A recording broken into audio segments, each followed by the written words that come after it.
Salam alaikum, bienvenue à tous dans ce nouvel épisode de Mes Bricolos, épisode numéro 32. Alors je voudrais commencer cette vidéo par remercier tous les abonnés qui like, qui commentent, qui regardent ces vidéos, qui se tiennent informés de toutes ces dernières actualités dans le monde du design et que je commente. Et ben voilà, je voulais vous remercier parce que vous soutenez ce projet et ça me tient à cœur. Et pour tous ceux qui ne sont pas encore abonnés et puis qui tombent sur la vidéo de temps en temps, abonnez-vous parce que ça me fait plaisir et puis c'est une bonne façon de soutenir ce type d'initiative où vraiment l'idée c'est d'essayer au maximum de partager avec vous mes connaissances sur le design, sur la création, sur le monde des objets, et voilà, sur tout ça quoi. Et d'ailleurs, si vous regardez le développement des vidéos, vous verrez qu'à chaque fois que je parle d'un objet, d'une création, etc., j'essaye toujours d'avoir un regard sur pas uniquement le style de l'objet, mais sa fonctionnalité, son ergonomie, et puis aussi sa fabrication.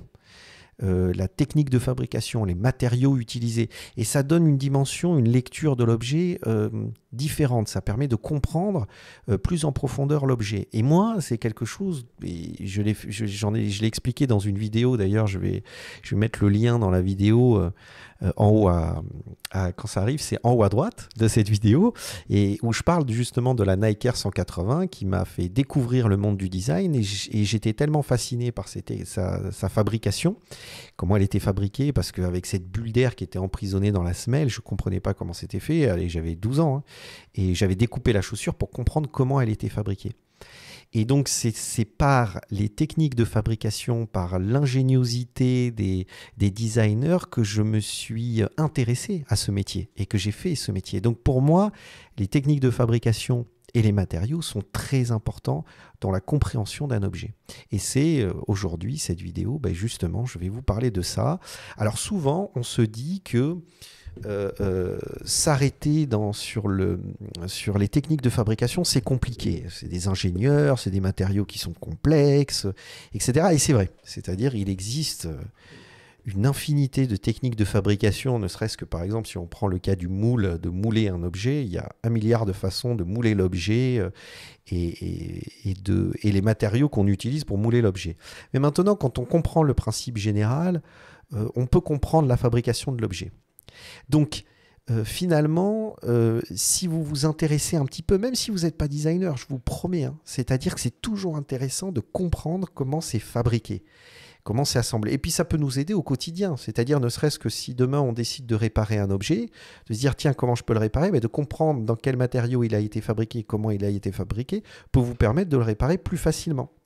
Et il y a un ouvrage qui est très bien fait. Mais alors ça, je vous jure que alors, si vous êtes designer, honnêtement, hein, vous êtes designer, vous êtes étudiant en design, voire même architecte, décorateur aussi obligatoire, c'est un livre avec l'histoire du design de Raymond Guido, c'est un livre qu'il faut absolument se procurer. Et ce livre, vous l'avez sur le site internet que je vous montre, mais je vous montre aussi le livre, c'est Matériologie. En plus, ils le mettent à jour, à peu près tous les 3-4 ans, ils le mettent à jour.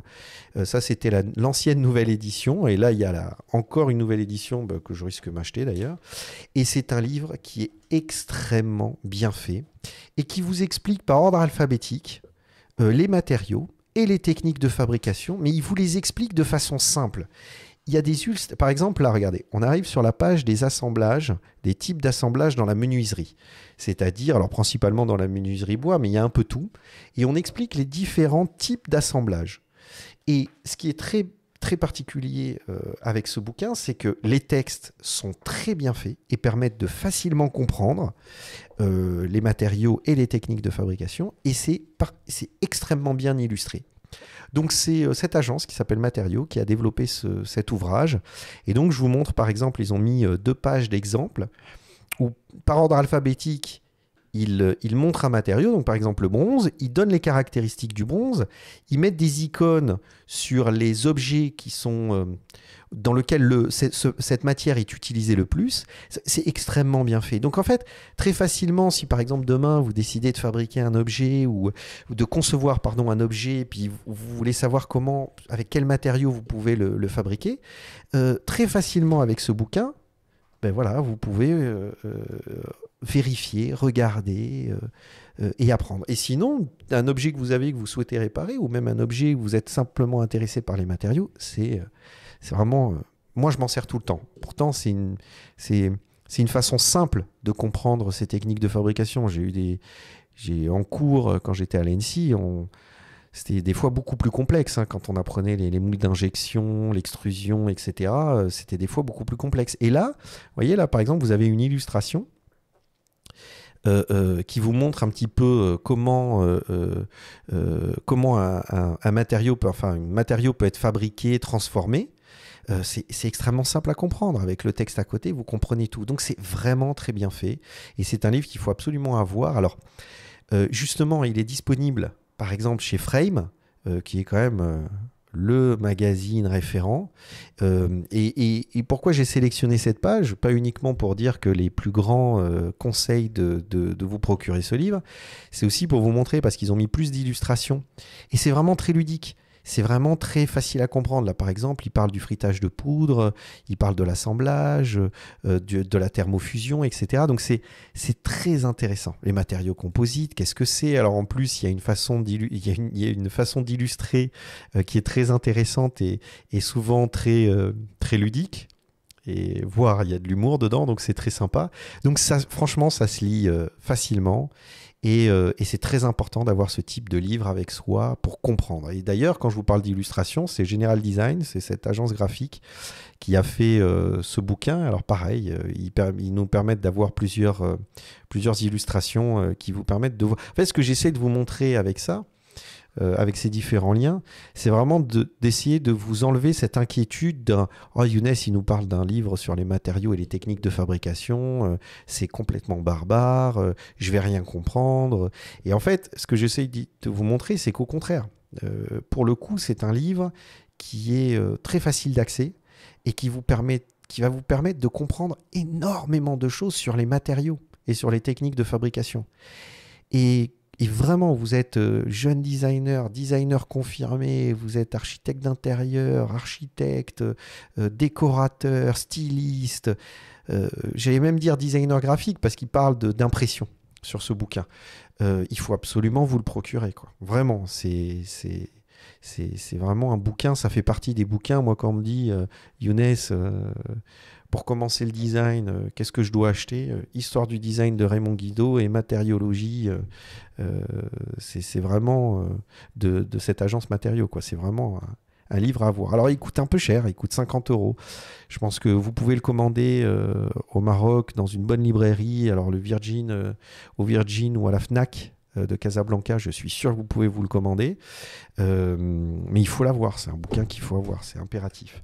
Et à côté de ça, moi j'en ai un autre, hein, et d'ailleurs vous pouvez voir la différence, c'est Design, technique et matériaux. C'est un livre qui a été dirigé par Raymond Guido. Et Raymond Guido est un auteur, parce que historien du design, que j'aime beaucoup, et je vous en avais parlé dans une de mes vidéos où je parlais justement de Histoire du design de 1940 à nos jours par Raymond Guido. Mais en fait, c'est un livre qui n'existe plus malheureusement, qui est très intéressant. Et à l'époque où j'ai acheté ce livre, matériologie n'existait pas. Donc moi, j'essaye toujours de m'acheter les dernières publications sur ce type de lecture, quoi, c'est-à-dire d'information, les matériaux, les techniques de fabrication, parce que c'est important de se rafraîchir la mémoire, de savoir comment c'est fabriqué, etc. Mais là, c'est plus complexe. C'est-à-dire que honnêtement, c'est plus technique, c'est plus complexe. Alors c'est un livre qui à la revente coûte une fortune, apparemment, donc ça veut dire qu'il a quand même beaucoup de... Il y a un intérêt certain dans ce bouquin. Je vous montre quelque chose, même si l'image en petit ne sert pas à grand chose, mais j'ai pas réussi à trouver d'image sur Internet de l'intérieur de ce bouquin. Donc je vous le montre comme ça. Ça c'est sur la fabrication pour le moule d'une sculpture d'un cheval. C'est extraordinaire, c'est vraiment très intéressant. Et ce qui est intéressant dans ce livre que n'a pas ce bouquin, c'est le plan historique, c'est-à-dire qu'il retrace les techniques de fabrication et les matériaux historiquement. Donc ça, c'est très intéressant parce que ça permet de comprendre sur le plan historique comment ont été développer ces nouvelles techniques de fabrication et comment elles ont été améliorées dans le temps. Donc c'est vraiment très intéressant parce que là, on est vraiment sur, tiens, qu'est-ce que c'est tel matériau? Quand on parle de stratifié, qu'est-ce que c'est? Quand on parle d'assemblage, qu'est-ce que c'est? Quand on parle d'aluminium, c'est quoi? Quand on parle d'injection, c'est quoi? Etc. Ça, c'est très, très, très, très bien fait. Et ça donne une dimension historique supplémentaire aux techniques de fabrication et aux matériaux qui n'est absolument pas négligeable. Et donc ça, c'est... Si vous voulez avoir plus d'informations historiques, etc., directement, vous achetez ce livre. Et je vais terminer par un bouquin qui est un petit ovni sur lequel je suis tombé, mais je trouvais que c'est un ovni, c'est chez Flammarion. Alors, Design, technique et matériaux de Raymond Guido est aussi édité chez Flammarion. Le seul truc, c'est qu'il n'est plus disponible. Donc, espérons que Flammarion regarde cette vidéo et réédite ce bouquin. Ils ne regarderont jamais cette vidéo, mais on s'en fout. C'est pour la petite blague. Et là, c'est Christine Collin qui nous a fait un bouquin sur question du design. Et c'est un ovni parce qu'en fait, je n'ai jamais vu personne aborder le sujet du design sur les différentes questions liées au design. Et ces différentes questions, c'est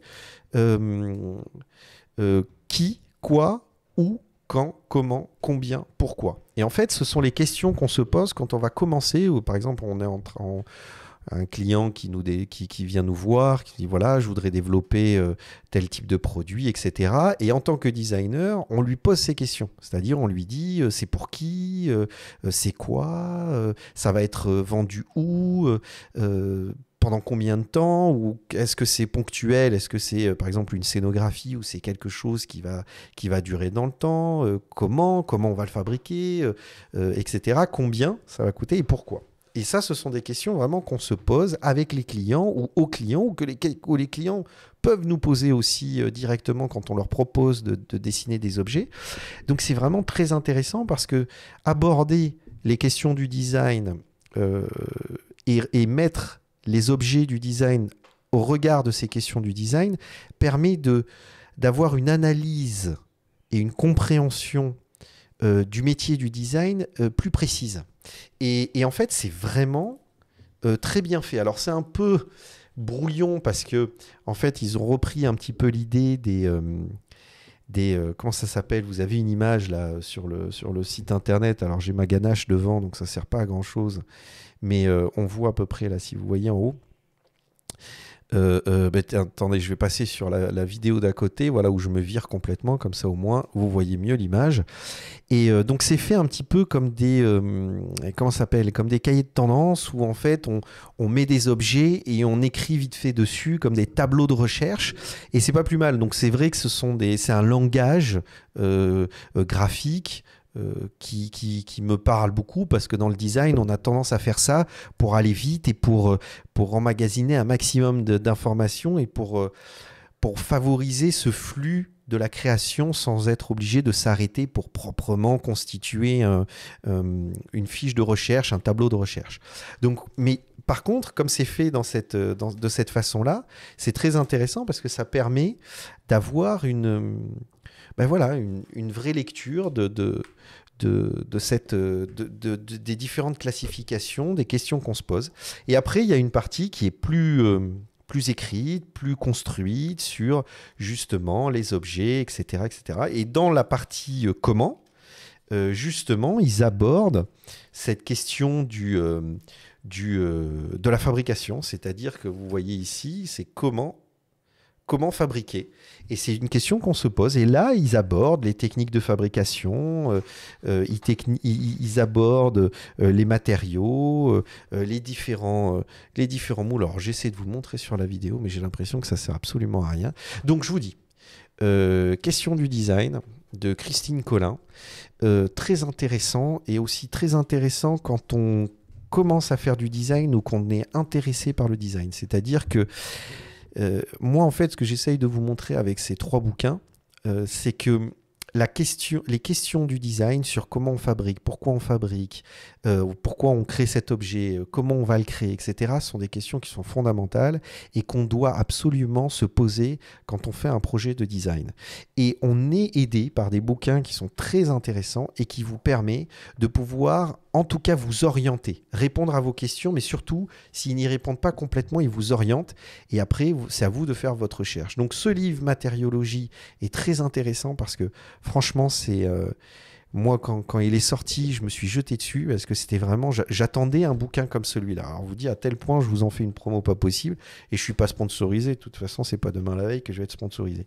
Et puis, ce bouquin-là qui est très intéressant sur les questions du design. Et si vous voulez avoir une lecture supplémentaire et une mise en perspective des techniques et des matériaux sur le plan historique, ben vous avez ce livre qui est disponible à la revente, assez cher, mais que je trouve, enfin moi c'est un objet, c'est quasiment à collectionner maintenant ça, et à garder chez soi, surtout si on est intéressé par le design. Donc voilà, je voulais faire cette petite vidéo, les amis, parce que je trouve ça toujours intéressant de vous donner des éléments, des clés de compréhension et des éléments de lecture qui vous permettent de pouvoir, que vous soyez designer ou pas d'ailleurs. Franchement, honnêtement, vous n'êtes pas obligé d'être designer pour savoir les différents matériaux qui existent et comment les objets sont fabriqués. Enfin, je veux dire, c'est toujours intéressant. Vous pouvez être photographe et vous intéresser à ça. C'est toujours très intéressant. Voilà les amis. Donc, je vous remercie d'avoir suivi cette vidéo. Encore une fois, merci à tous ceux qui sont abonnés parce que ça me soutient. À chaque fois qu'une personne clique sur s'abonner, ben, je reçois une notification et ça me fait bien plaisir. Donc voilà, je vous encourage, ne serait-ce que pour soutenir l'initiative, de vous abonner, de liker, de partager, de commenter et de commenter ces différentes vidéos parce que ce qui est très intéressant, c'est qu'au moins après, ça ouvre la discussion et puis on peut en parler. J'ai vu que souvent, les gens commentent les vidéos sur Facebook ou parce qu'elles sont publiées sur mon LinkedIn, sur des différentes plateformes Facebook, etc. Et je trouve ça dommage parce que les commenter sur YouTube, en dehors du fait que ça améliore l'algorithme de YouTube, permet de centraliser et qu'on puisse après discuter tous ensemble. Voilà, donc si par préférence, ce serait plus intéressant de commenter directement sous les vidéos YouTube, comme ça après on peut en discuter et suivre la discussion. Merci à tous, et puis Ipslama, et puis à très vite pour un nouvel épisode de mes bricolos.